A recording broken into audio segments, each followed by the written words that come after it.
भगवत गीता के 18 अध्यायों का सरल सारांश। भगवत गीता हिंदू धर्म का एक अत्यंत महत्वपूर्ण ग्रंथ है जो भारत के भीष्म पर्व के अंतर्गत आता है। गीता में भगवान श्री कृष्ण ने अर्जुन को जीवन, धर्म, कर्म, भक्ति और ज्ञान के बारे में गहरे उपदेश दिए। गीता के 18 अध्यायों में विभिन्न जीवन के पहलुओं को समझाया गया है।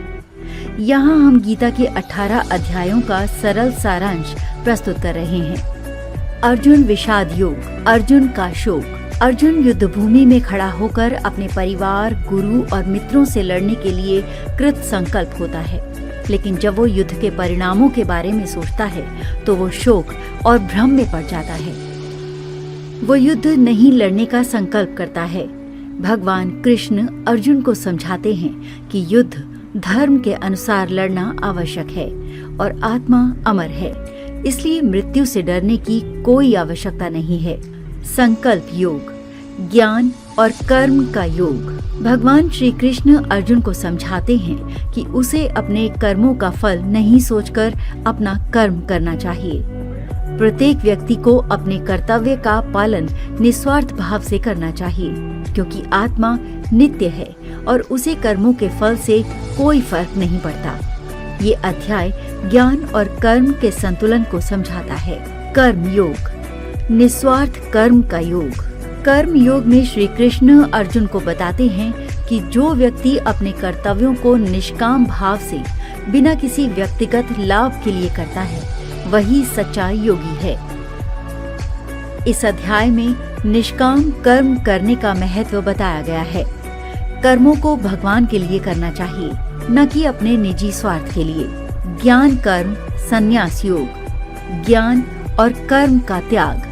ये अध्याय ज्ञान और कर्म संन्यास के बीच के भेद को स्पष्ट करता है।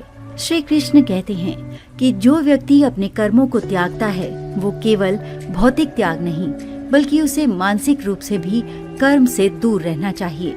साथ ही बिना ज्ञान के कर्मों का त्याग निरर्थक होता है। ज्ञान और कर्म का संतुलन ही सच्चे योगी का मार्ग है। कर्म संन्यास योग, कर्मों का त्याग। श्री कृष्ण बताते हैं कि कर्मों का त्याग करना हमेशा नहीं होता, क्योंकि हर व्यक्ति के पास अपना कर्म करने का दायित्व है। संन्यास का अर्थ ये नहीं है कि व्यक्ति सभी कार्यों से दूर भाग जाए, बल्कि इसका मतलब है कि व्यक्ति अपने कर्मों को निस्वार्थ भाव से और बिना किसी मोह के करे। ज्ञान योग, योग का ज्ञान। इस अवस्था में श्री कृष्ण अर्जुन को आत्मा और परमात्मा के बारे में गहरी शिक्षा देते हैं।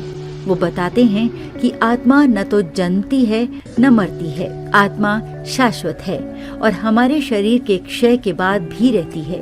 ज्ञान प्राप्ति के माध्यम से व्यक्ति आत्मा का सही अनुभव कर सकता है। राजविद्या राजगुह्य योग, राजगुप्त ज्ञान का योग। भगवान श्री कृष्ण अर्जुन को बताते हैं कि भक्तों के लिए उनका परम रूप और उपास्य ज्ञान सर्वोत्तम है। वे कहते हैं कि परमात्मा ही ब्रह्म, आत्मा और सृष्टि का कारण है और ये ज्ञान सबसे गुप्त है। श्री कृष्ण ने इस अध्याय में बताया कि परमात्मा की पूजा सच्चे भक्ति मार्ग के द्वारा ही संभव है। अज्ञेय योग, अदृश्य परमात्मा का योग। इस अध्याय में भगवान श्री कृष्ण अपने दिव्य रूप को अर्जुन के सामने प्रकट करते हैं। वो बताते हैं कि वो सर्वव्यापी और अनंत हैं और सभी जीवों के भीतर उनका दिव्य रूप समाहित है।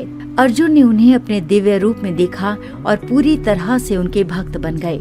ये अध्याय ईश्वर के अदृश्य और दिव्य रूप को समझने का प्रयास करता है। भक्ति योग, प्रेम और भक्ति का योग। भगवान श्री कृष्ण इस अध्याय में भक्ति के महत्व को बताते हैं। वे कहते हैं कि जो व्यक्ति निस्वार्थ भाव से उनकी पूजा करता है वो उनके प्रति सच्ची भक्ति प्रकट करता है। श्री कृष्ण के अनुसार भक्ति मार्ग सच्चा और सबसे सरल मार्ग है जो आत्मा के उद्धार के लिए है। विज्ञान योग, ज्ञान के साथ कार्य करने का योग। इस अध्याय में भगवान श्री कृष्ण अर्जुन को ये सिखाते हैं कि ज्ञान के साथ कर्म करना सबसे श्रेष्ठ होता है।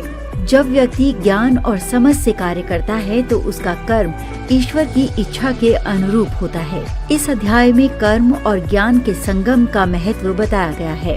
विश्व रूप दर्शन योग, विश्व रूप दर्शन का योग। भगवान श्री कृष्ण इस अध्याय में अर्जुन को अपना विशाल दिव्य रूप दिखाते हैं, जिसमें वे समस्त सृष्टि और ब्रह्मांड का प्रतिनिधित्व करते हैं। अर्जुन ने भगवान के इस अद्वितीय रूप को देखा और उन्हें पूरी तरह से प्रणाम किया। ये अध्याय भगवान के परम दिव्य रूप की उपासना और उनके अद्वितीय अस्तित्व को समझाने के लिए है। क्षेत्र क्षेत्रज्ञ विभाग योग, क्षेत्र और क्षेत्रज्ञ का भेद। ये अध्याय शरीर और आत्मा के भेद को समझाता है। श्री कृष्ण बताते हैं कि शरीर को क्षेत्र कहा जाता है, जबकि आत्मा को क्षेत्रज्ञ अर्थात जानने वाला कहा जाता है। आत्मा हमेशा स्थिर रहती है, जबकि शरीर में परिवर्तन होते रहते हैं। इस ज्ञान को प्राप्त करके व्यक्ति आत्मा की सच्चाई को पहचान सकता है। गुण त्रय विभाग योग, गुणों का विभाग। भगवान श्री कृष्ण इस अध्याय में सतत्व, रजस और तमस गुणों के बारे में बताते हैं। इन तीनों गुणों का प्रभाव हमारे जीवन, मानसिकता और कर्मों पर पड़ता है। श्री कृष्ण बताते हैं कि व्यक्ति को सतत्व गुण की ओर अग्रसर होना चाहिए, जो ज्ञान, शांति और संतुलन का प्रतीक है। पुरुषोत्तम योग, श्रेष्ठ पुरुष का योग। इस अध्याय में श्री कृष्ण परमात्मा के सर्वोत्तम रूप के बारे में बताते हैं। वो कहते हैं कि वो ही ब्रह्म, आत्मा और परमेश्वर हैं। सभी जीवों के लिए उनके अंदर परम ज्ञान और शक्ति है। ये अध्याय परमात्मा के श्रेष्ठ रूप को जानने और उसकी पूजा करने के महत्व को बताता है। दैवासुर संपद विभाग योग, दैवी और असुरी गणों का भेद। भगवान श्री कृष्ण इस अध्याय में दैवी और आसुरी गुणों के बारे में बताते हैं। दैवी गुणों वाले लोग सत्य, अहिंसा और शुद्धता की ओर बढ़ते हैं, जबकि असुरी गुणों वाले लोग अहंकार, क्रोध और अज्ञान में फंसे रहते हैं। श्री कृष्ण कहते हैं कि जो व्यक्ति दैवी गुणों से संपन्न होता है, वो आत्मा के परम लक्ष्य को प्राप्त करता है। श्रद्धा त्रय विभाग योग, श्रद्धा के प्रकार। इस अध्याय में भगवान श्री कृष्ण श्रद्धा के 3 प्रकारों को बताते हैं, सतत्व, रजस और तमस। ये 3 प्रकार की श्रद्धाएं व्यक्ति के गुणों और मानसिक स्थिति के आधार पर होती हैं। श्री कृष्ण कहते हैं कि श्रद्धा का उद्देश्य केवल भगवान के प्रति भक्ति और सच्ची पूजा होनी चाहिए। मोक्ष संन्यास योग, मुक्ति और संन्यास योग।